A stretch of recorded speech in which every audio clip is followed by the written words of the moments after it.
Chicken biryani செய்ய போகிறோம். Oil கொஞ்சம் ஊற்றிக்கலாம். ஆயில் கூட நெய் கொஞ்சம் ஊற்றிக்கலாம்.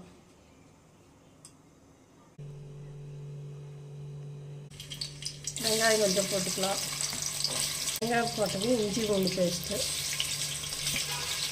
ஒரு பச்சை மிளகாய், கொஞ்சம் புதினா, மல்லிகளை கொஞ்சம்,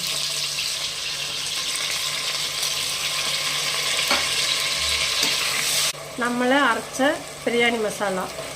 பிரியாணி மசாலா கூட கொஞ்சம் காஷ்மீர் மிளகாய்த்தூள். லெக் பீஸ் 3, அரை கிலோ அரிசிக்கு 3 லெக் பீஸ். தேவையான அளவு உப்பு கூட அப்படியே அரிசியும் போட்டு கிளறி தண்ணி ஊற்றிக்கலாம்.